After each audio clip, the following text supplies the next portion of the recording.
Bienvenidas, bienvenidos y bienvenides a un episodio más de Soy Clave. Yo soy Ivy Bernabela, asesora de comunicación para ONUCIDA República Dominicana, y para mí es un placer estar compartiendo con ustedes nuevamente. Hoy es un día muy especial porque esta semana se conmemoró el Día Mundial del SIDA. El 1 de diciembre, personas de todo el mundo se unen para apoyar a las personas que viven con el VIH. Este día fue establecido en 1988. El Día Mundial del SIDA fue el primer día dedicado a la salud en todo el mundo. Desde entonces, las agencias de Naciones Unidas, los gobiernos y la sociedad civil se reúnen cada año para luchar en determinadas áreas relacionadas con el VIH.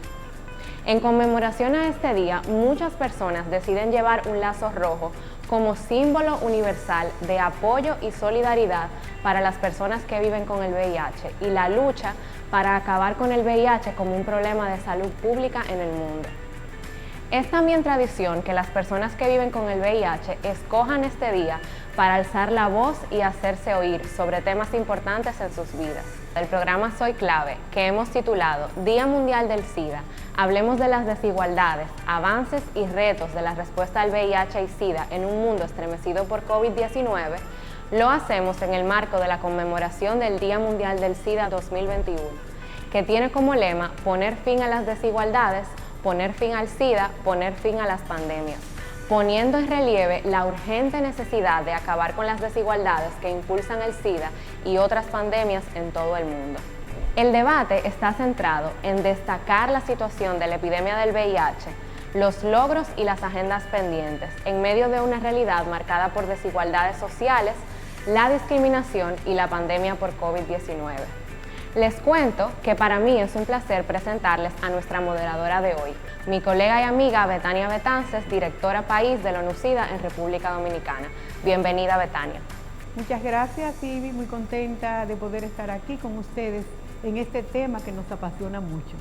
Me gustaría agregar a lo que mencionaste, Ivy, que muchos grupos de personas viviendo con VIH y otras organizaciones de la sociedad civil implicadas en la respuesta al SIDA se movilizan en apoyo a comunidades a las que representan y para recaudar fondos, especialmente un día como hoy. Y también personas que viven con el VIH escogen este día para alzar sus voces y hacerse oír sobre este tema. Así es, Betania. En este sentido, vamos a compartir algunos datos relevantes sobre la respuesta al VIH a nivel mundial y nacional. Hay una ralentización en el ritmo en el cual van reduciendo las nuevas infecciones por VIH en el mundo. Se va aumentando el acceso al tratamiento y se va terminando con las muertes relacionadas con el SIDA. Esto lo comprueban los últimos datos con relación al VIH al cierre del 2020. Contarles que en el 2020, 1,5 millones de personas contrajeron el VIH. 37,7 millones de personas vivían con el virus en todo el mundo. 680,000 personas murieron por enfermedades relacionadas con el SIDA solo en 2020. 1,5 millones de personas contrajeron la infección por el VIH en 2020. 27,5 millones de personas tenían acceso a terapia antirretroviral para combatir el VIH. Desde el comienzo de la epidemia del VIH, 36,3 millones de personas han fallecido a causa de enfermedades relacionadas con el SIDA. En la República Dominicana, a finales del año 2020, 74.995 personas vivían con el VIH, de las cuales 73.621 son adultos y 1.374 son niños. En 2020 hubo 3.422 nuevas infecciones por VIH en la República Dominicana, 73 infecciones menos que en 2010. La distribución de los adultos que viven con VIH muestra disparidades sociales y sigue siendo las poblaciones clave las más afectadas. Un poco más de la mitad de las personas que viven con un VIH pertenecen a una población clave. En el país, la prevalencia del VIH en las poblaciones clave sigue siendo 3 veces más alta que en la población general. En el caso de las nuevas infecciones, el 83% de estas ocurren en personas que pertenecen a esas poblaciones clave. Para promover y vigilar el amplio acceso al tratamiento ARV en el país, ONUCIDA introdujo mundialmente en 2013 las metas 90-90-90, en función de las cuales los países miden el alcance del tratamiento ARV.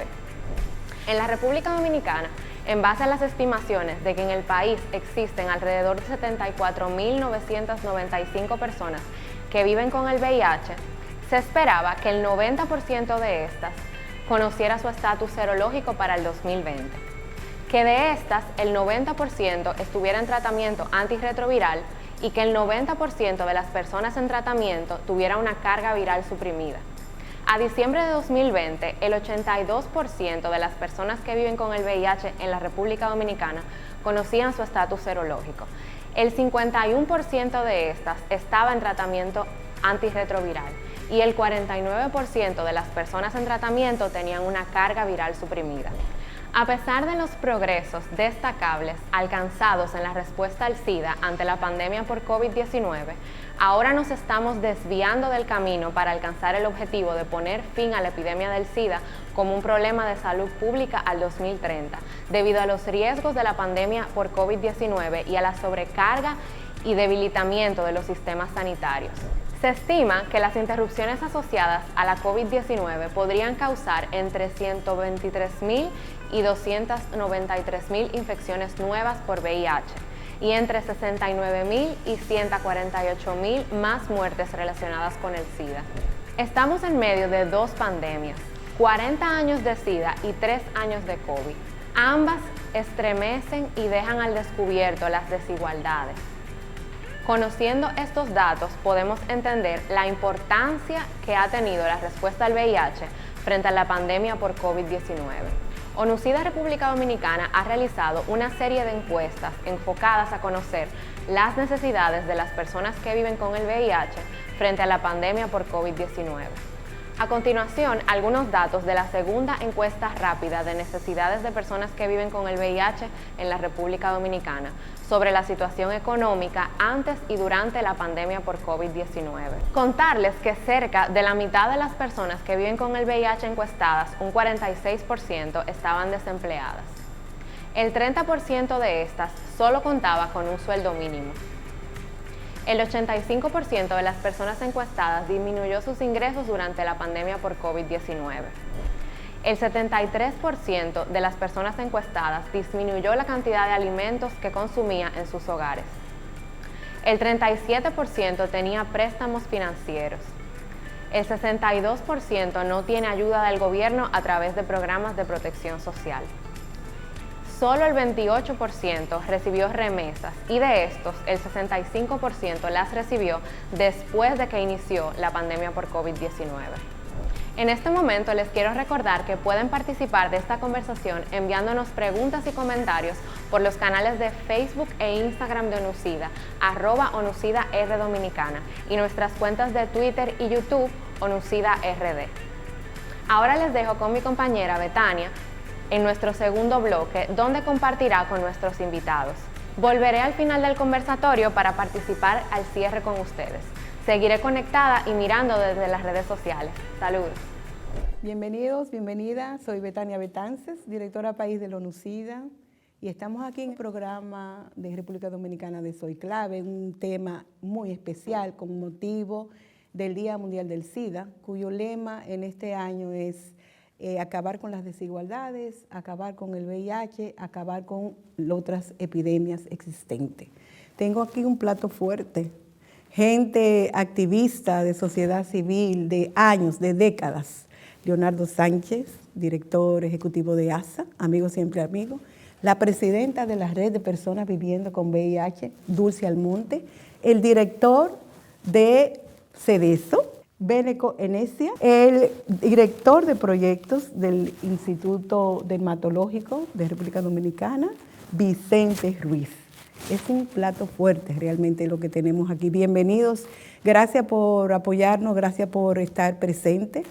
Bueno, entremos en materia de inmediato. Tenemos ya 40 años de la epidemia del VIH y vamos caminando por el tercer año, ahora entrando en el 2022, de esta nueva epidemia de la COVID-19. Y bueno, esta epidemia del VIH desafortunadamente no tiene vacunas, sí tienen buenos antirretrovirales, pero todavía millones de personas a nivel mundial tiene el virus. 1 millón de personas se infectan cada año por razón del virus, y la respuesta en este tiempo, en un tiempo de una nueva epidemia, tenemos que evaluarla, tenemos que conocer sus voces. Yo les voy a hacer esta primera pregunta. ¿Cómo ven ustedes? ¿Cómo está la respuesta? ¿Cómo está la epidemia del VIH a nivel mundial y en este tiempo de COVID, con todos estos temas de las desigualdades? ¿Cómo ven esto? Bueno, primero agradecer, Betania, la invitación con este selecto grupo. De verdad que es una iniciativa que tenemos que felicitar en este contexto de la respuesta y el contexto de la salud global. O sea, en términos concretos, para el VIH-Sida tiene tareas pendientes, varias tareas. Y obviamente cuando se extrapola el ámbito local, esas tareas se visualizan y coinciden totalmente con el logo o el lema del Día Mundial de VIH, que tiene que ver con el tema de poner fin a las desigualdades.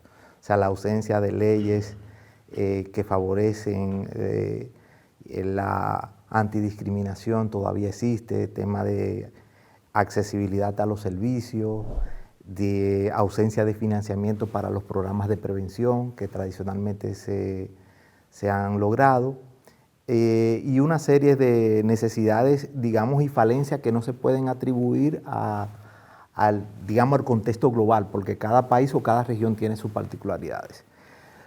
Pero no es menos cierto que hay avances importantes, o sea, hay compromisos de los gobiernos, hay financiamiento y sobre todo hay visibilidad de las poblaciones que de alguna manera han sido afectadas o impactadas por la pandemia.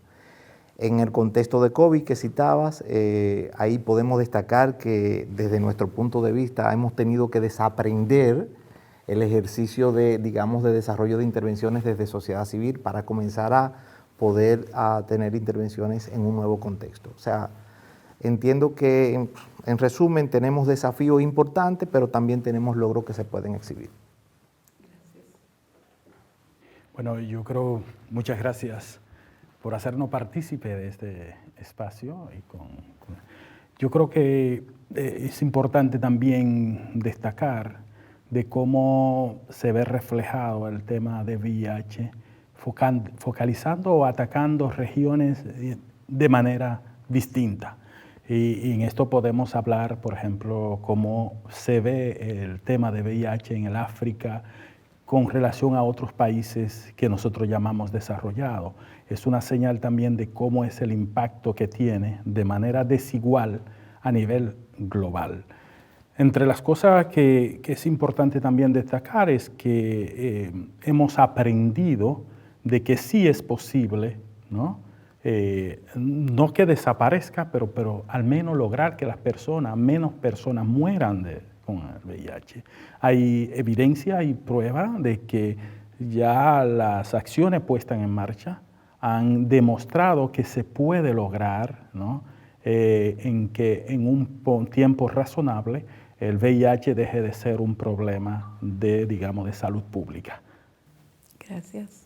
Dulce. Mira, igualmente gracias por brindar el espacio.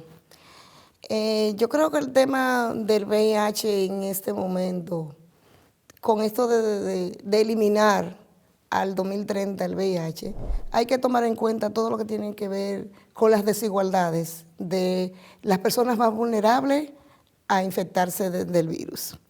Tiene que ver con las desigualdades económicas, las desigualdades de accesibilidad a información, desigualdades que tienen que ver desde el tema con creencias religiosas, como con migración y muchísimos otros temas que afectan directamente a las poblaciones más vulnerables.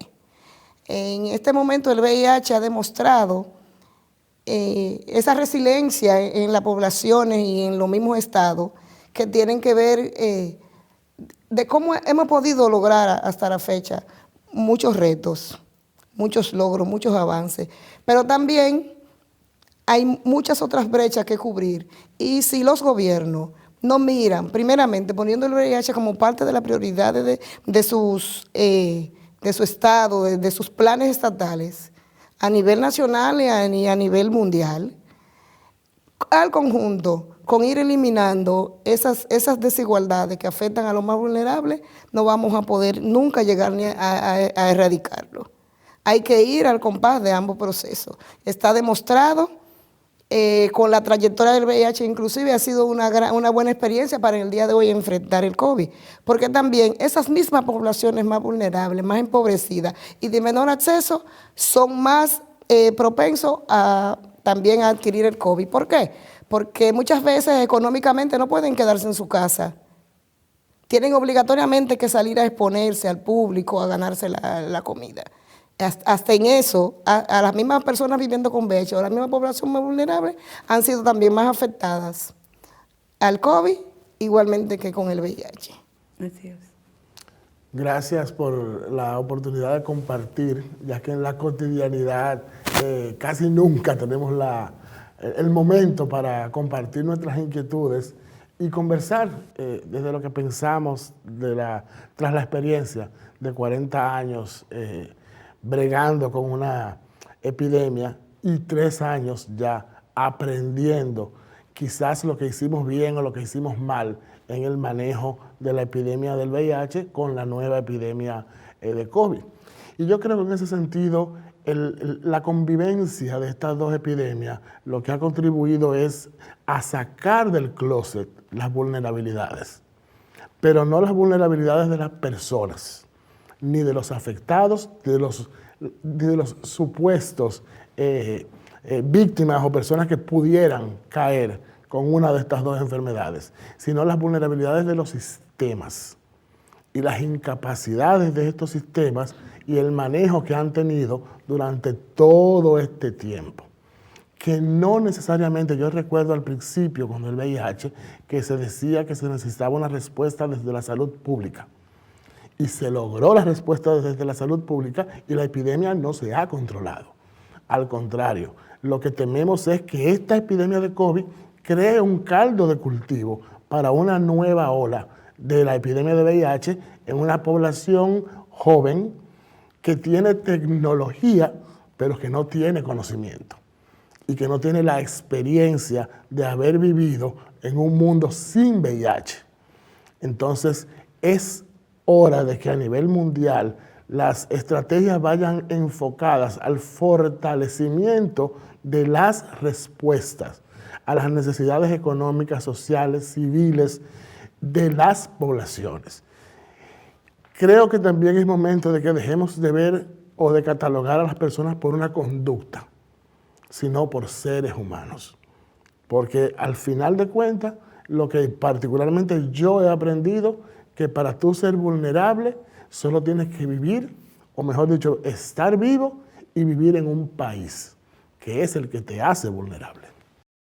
Es así, mira, pensando un poco en los principios del VIH, cuando se hacían análisis, ¿no? Y estaba todo este análisis de los contextos, de cómo el VIH comenzaba a verse impactada todo África subsahariana, el Caribe, Brasil, y los análisis estaban muy ligados a todo el tema de las desigualdades y las vulnerabilidades sociales y económicas. En este momento, ONUCIDA colocar este lema del Día Mundial con este tema de desigualdades en ese enfoque más amplio, no de comportamiento, sino de la estructura amplia de la sociedad, porque también estamos, como ustedes dicen, reflejando todo el tema de COVID, se refleja todas estas desigualdades. Quizás volvemos a entrar en esa discusión necesaria para poder atender esas situaciones. El VIH puede darle a todo el mundo, pero hay personas que por vivir en desigualdad están más expuestas. Tenemos ahí datos que también ya creo que hemos mostrado en el programa, en donde las nuevas infecciones por VIH se producen aquí, en más del 80% de las nuevas infecciones de VIH están vinculadas a las poblaciones clave. O sea, a la gente que están sufriendo pobreza, que están sufriendo violencia, que están sufriendo discriminación. Hablemos un poco de eso. Yo sé que ustedes son la gente que están en primera línea dando respuesta a estas poblaciones clave, que tienen poca voz, que hay que ayudarle a hacer las vedurías, que hay que hablar para que pueda realmente tener acciones para ello. Un poco cuéntenme cómo ven estos 40 años del VIH con COVID en el medio y estas poblaciones que siguen siendo las más afectadas. Mira, es sumamente preocupante el tener que manejar estas estadísticas y más que los números, la realidad de cada una de las poblaciones con las que nosotros trabajamos, desde su vulnerabilidad.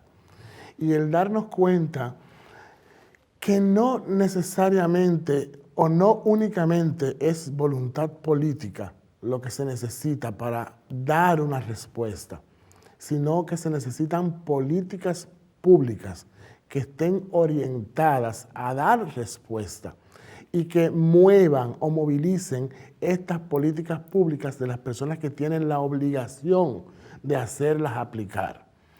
¿Qué estamos viendo en la realidad? Y particularmente a mí es una de las cosas que más me preocupa, que las personas que están ocupando cargos públicos y que están llamadas a realizar y a ejercer estas políticas públicas no lo están haciendo en el orden que debieran, sino que estamos volviendo al principio, cuando lo que se usaba era la religiosidad, la moral, el juicio acusatorio hacia conductas, hacia personas que consideramos que no están socialmente adaptadas a la realidad. Entonces, eso nos puede llevar, no 40, 80 años atrás en la respuesta nacional al VIH y al COVID también.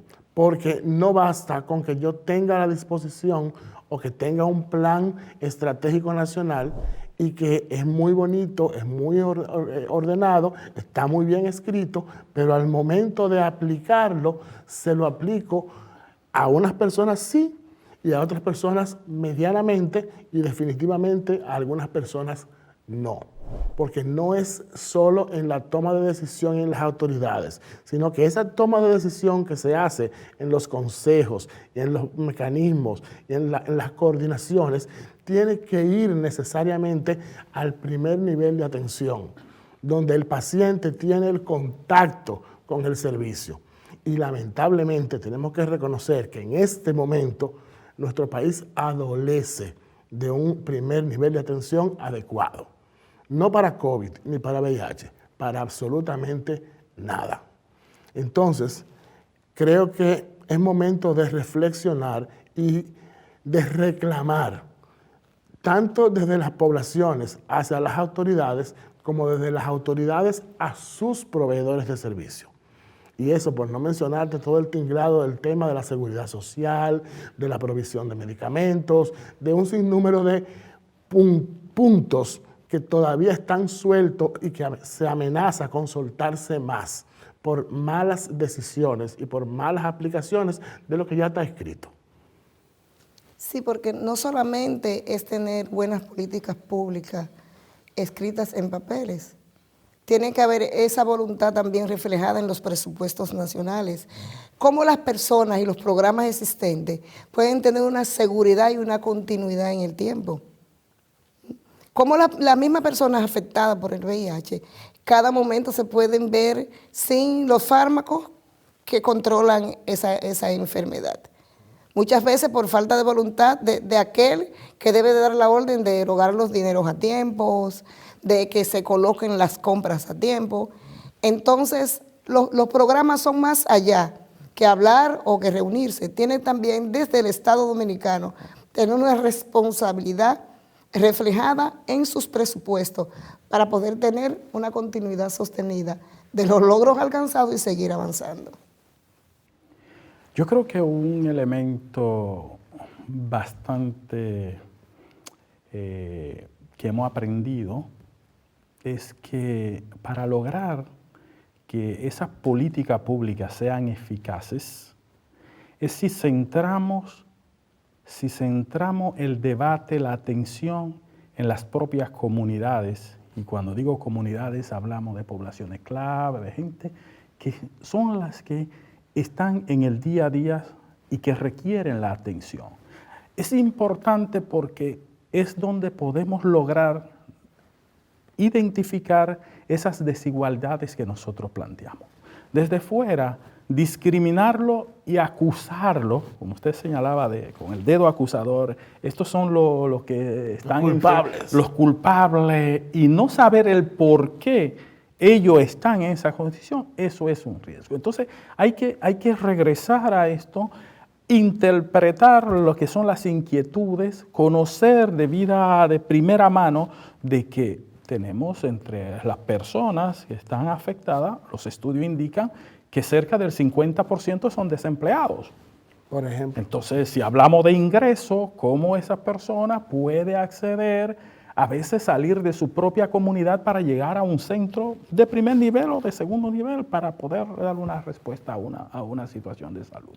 Entonces, nosotros tenemos que ver aquí el tema en qué está pasando con esa población, y la única forma de nosotros lograr es acercándonos a ellos, dándole a ellos la oportunidad de poder expresar y demostrar cuál es su situación. Si eso no pasa y desde fuera nosotros queremos seguir planteando soluciones y no reconociendo que, bueno, no solo existe esto, es que los mismos lugares no le garantiza la no discriminación. O sea, yo me siento seguro que yo vaya a ir a un servicio donde me van a atender, ¿no?, con calidez, con calidad. Entonces, yo creo que ahí tenemos desafío y tenemos que seguir aprendiendo. Frente a la epidemia o la pandemia del COVID, ¿cómo afecta a una población, por ejemplo, la población migrante, en relación a otro? Es distinto. O de la mujer y el hombre. O sea, cuando usted lo analiza desde ese punto de vista, usted te da cuenta y usted tiene que preguntarse por qué ahí sí y allá no. ¿Por qué sucede esto? Entonces, yo creo que esos elementos son los que nosotros debemos incorporar como Estado para poder dar una respuesta eficiente y eficaz en la respuesta al VIH, como también al COVID. Bueno, se han planteado, y estoy totalmente de acuerdo con lo que se ha expuesto aquí. Quiero tratar de resumir un poco lo que nuestros panelistas han comunicado en términos de pasar del compromiso a la acción. O sea, me parece que ese esfuerzo ya se requiere para dar ese salto cualitativo y cumplir con los compromisos de país. Bueno, y la última intervención es con, digamos, la necesidad de desconcentrar y descentralizar la respuesta, las intervenciones. Y obviamente la COVID es el mejor ejemplo con el tema de, estamos prácticamente alcanzando inmunidad de rebaño, un 70%, pero indudablemente eso no se logra si no hay una participación comunitaria y un análisis de cada contexto. O sea, ya un término de cogestión de la salud. Lo que evidencia estas intervenciones que estamos tratando de comunicar es que se necesita una atención integral. La atención integral no solamente tiene que ver con temas biomédicos, también tenemos que hablar de cuestiones estructurales, de comportamiento, de programas de protección social. Digamos, la salud es un derecho fundamental. La negación de una salud, digamos, afecta directamente el desarrollo de cualquier nación. O sea que en sentido general, creo que de estos 40 años sí tenemos logros puntuales y hay evidencias concretas de logros, pero si queremos lograr poner fin a la epidemia, al VIH en el 2030, tenemos que repensar todo lo que han expuesto con relación a focalizar mayor esfuerzo en esas falencias que tiene la respuesta nacional. Y perdón, a resolver factores que no necesariamente son biomédicos, que afectan y vulnerabilizan a las poblaciones, como los factores sociales, el acceso al trabajo, el mismo acceso a la salud. El simple ejercicio de la ciudadanía garantiza el que una persona sea vulnerable o no a cualquier enfermedad. Y una verdadera participación e integración de la sociedad civil, de la población, a la que van dirigidos esos programas. No llevar los programas directamente sin escuchar las voces, sin escuchar el cómo queremos recibirlo o cómo se debe, cómo son los procesos. No hay una verdadera integración o una verdadera participación de la población en los procesos que se dan en los países. Eso me remonta un poco a realidades que se están viendo a través de data. Cuando tenemos acceso, o sea, el país ha tenido la oportunidad de la compra de los medicamentos antirretrovirales, que ha ido creciendo, ¿no? Aunque ahora mismo quizás Dulce está un poco hablando de algunas situaciones que hay con los medicamentos, pero a pesar de que mucha gente viviendo con VIH, por poner un ejemplo, tiene acceso a los medicamentos, no se vuelven adherentes a ellos. Y cuando tú indagas las razones por las cuales, de fondo, hay un problema de adherencia a esos medicamentos que salvan su vida y al mismo tiempo evita nuevas infecciones, tú te das cuenta que no se lo beben porque no tienen la alimentación adecuada ese día, no se lo beben porque no quisieran que sus parejas sepan que está bebiendo su medicamento, no van a buscarlo al servicio porque no hay permiso laboral. Entonces son cuestiones que al final el problema económico y la discriminación también impiden que un problema de salud como el VIH, que realmente es una epidemia nacional y mundial, se vea limitada a la gente porque son las que están más discriminadas, los que están más vinculados a la pobreza, porque quizás una mujer no pueda decirle a su pareja porque tiene miedo a que la maten. Entonces, esto nos pone en relieve toda esta circunstancia. Y yo quería lanzarle una pregunta como para finalizar. Es un problema de que no tengamos tanto tiempo para seguir hablando. Son como 3 preguntas en una que vamos a lanzarle a cada uno. ¿Cuáles son los principales retos que tenemos en estos momentos, ¿no?, con la epidemia del SIDA? Y hay algunos logros que también hemos tenido sus avances y sus recomendaciones finales.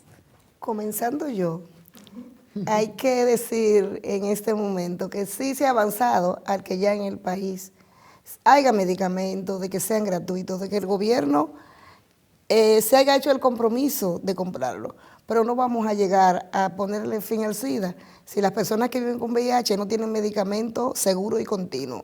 Los diferentes desabastecimientos parciales que han venido sucediendo en el país desde el año 2012 también son parte de esa no adherencia a esos medicamentos que cuestan mucho dinero.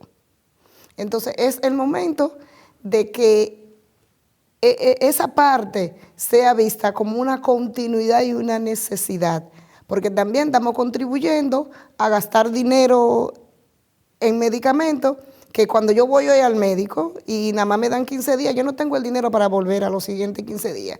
Entonces ya yo no vuelvo, duro 2 o 3 meses sin volver. Entonces estamos al mismo tiempo intentando ayudar a la persona, gastando un dinero y las estrategias y los tiempos en que se están colocando los fármacos en los centros de salud, está, por decir, tirando por el piso todas esas estrategias. No vamos a llegar, no va a haber fin al SIDA sin los medicamentos en tiempo oportuno en las manos de las personas.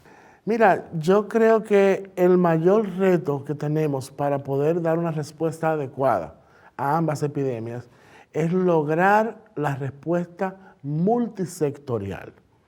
¿A qué yo me refiero con una respuesta multisectorial?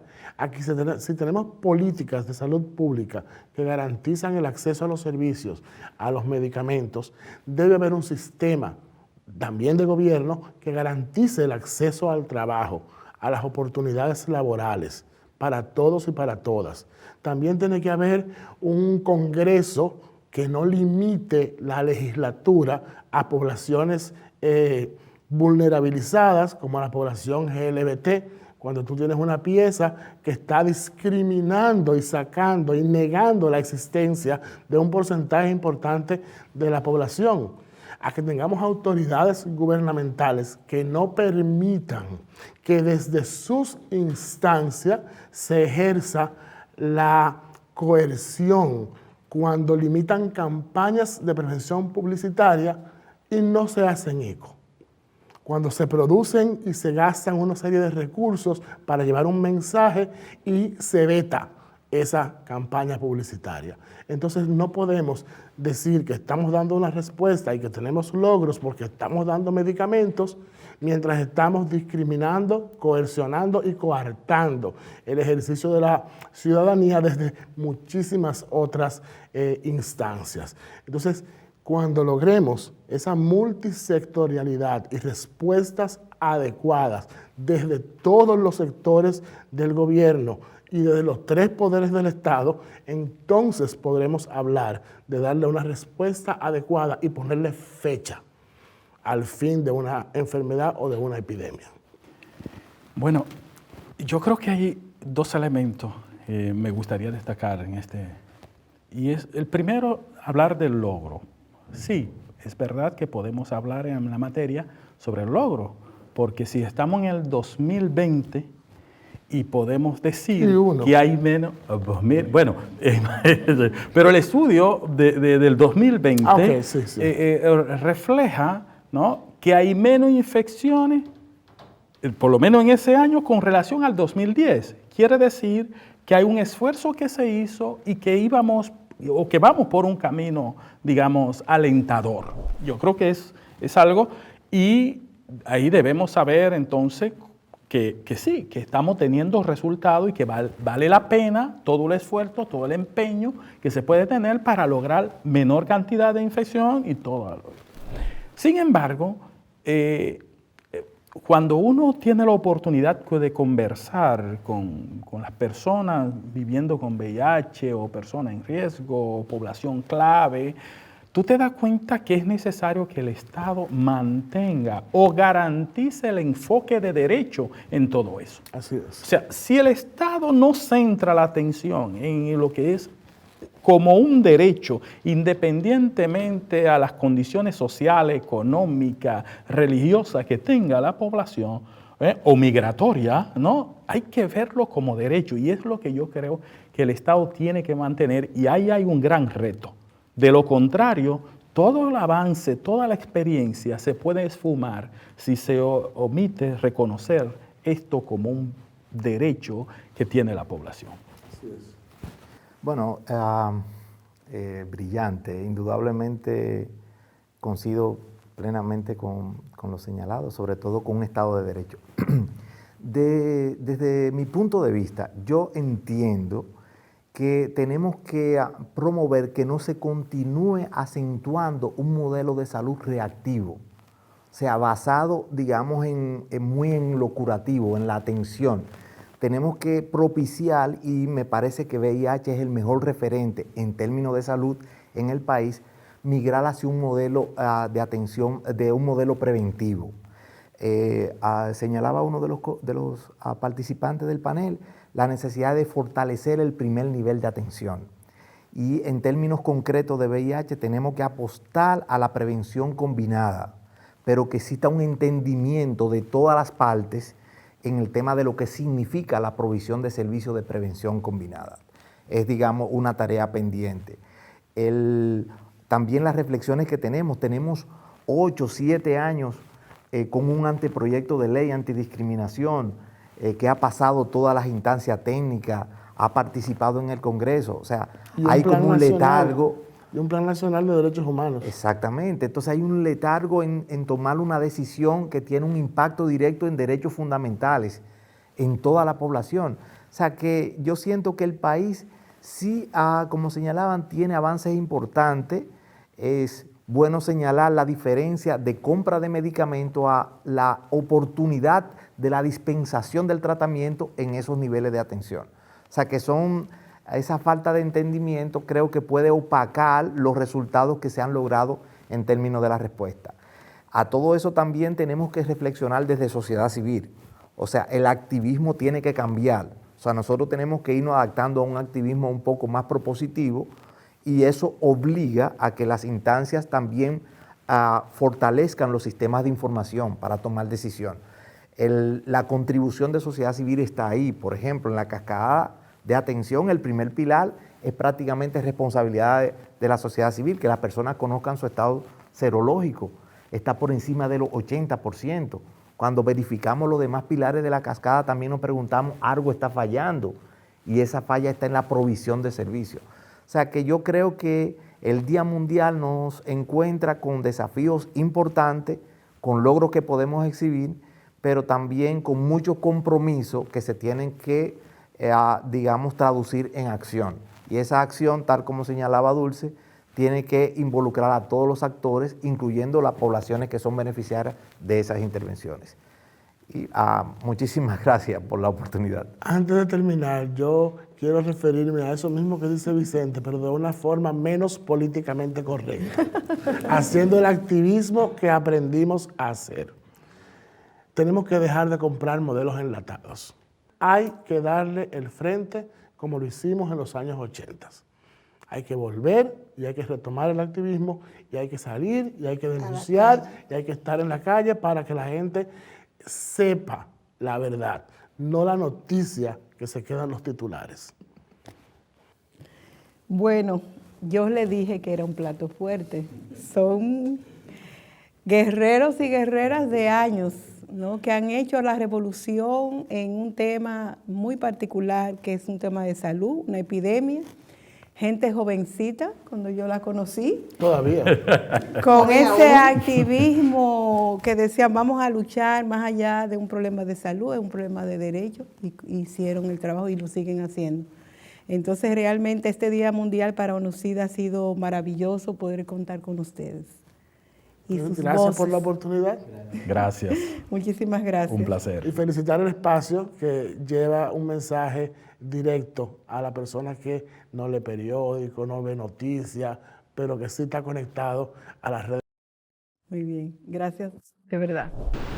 Gracias, Betania, por acompañarnos hoy. Sé que toda esa información que tuvimos en el día de hoy será de mucho provecho para todas las personas que están en sintonía y continuará el debate.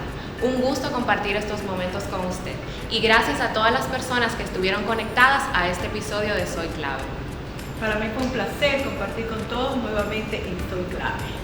Compartan los contenidos de Soy Clave en sus redes y entre sus contactos. Ayúdanos a mejorar y conectar con todos ustedes. No se olviden de comentar y compartir cualquier inquietud o pregunta. Nos vemos en la próxima entrega.